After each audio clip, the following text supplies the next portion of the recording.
Welcome to another episode, How to Deal with a Difficult Photographer.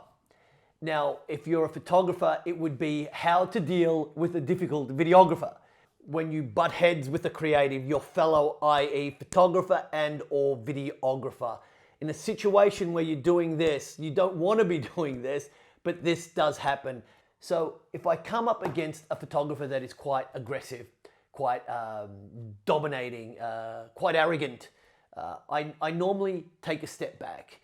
I do get thrown, even after 25 years, I still, I'm thrown off kilter. However, my philosophy is to hold the couple central to everything that you do. Go back to that. You will have this internal dialogue of, why is he doing this to me? I just want to, or she doing this to me. I just want to get the job done. He's in the way, she's in the way, she's making things very difficult. It's going to happen. You're only human. You're going to have this internal dialogue. This is the absolute fundamental that I teach to all my videographers that are part of our team, is really holding the couple central to everything they do. And you can't go wrong with that. There's nothing that can go wrong with that, because that is what is true on a day. You are being true to the couple. You're not bringing any other external emotions or situations into it. You're just holding their best interests at heart. And that's never wrong. That's always right. So irrespective if someone's yelling at you in the corner and throwing small tomatoes at you. Because if you lose your cool, it's not good for anyone. And when you lose your cool, things could go wrong. I lost my cool at a venue not too long ago. I'm not proud of this at all. I'm actually,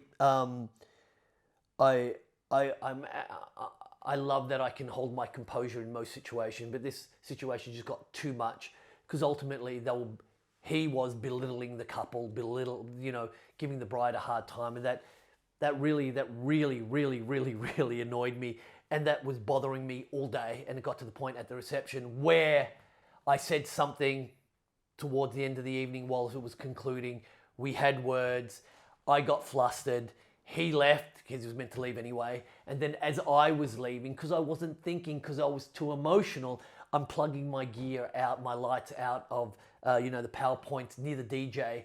And I pulled the DJ out and the whole room went silent. And it took like about 12 minutes for this deck to ramp up again and get everything working. And that's because I wasn't thinking. And because I was in an emotional state, I ended up ruining, 12 minutes of the venue, which is absolutely horrendous.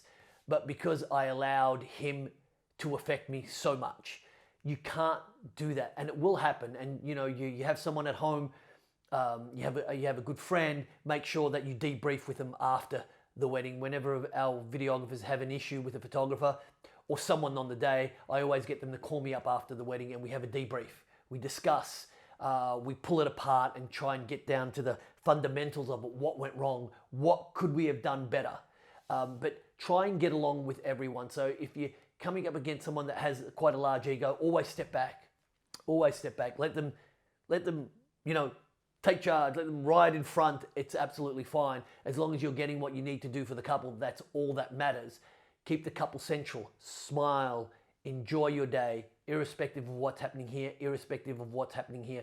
This is your saving grace. Bride and groom, couple, central, sunrise, sunset with only them. Your agenda is just them, filming them and making sure that they have a great time. Whatever you're experiencing at home, leave it at the door. 25 years of doing this has been my saving grace, holding the couple central, protecting my mental health, protecting my stress, protecting my heart, giving everything I possibly can to the couple.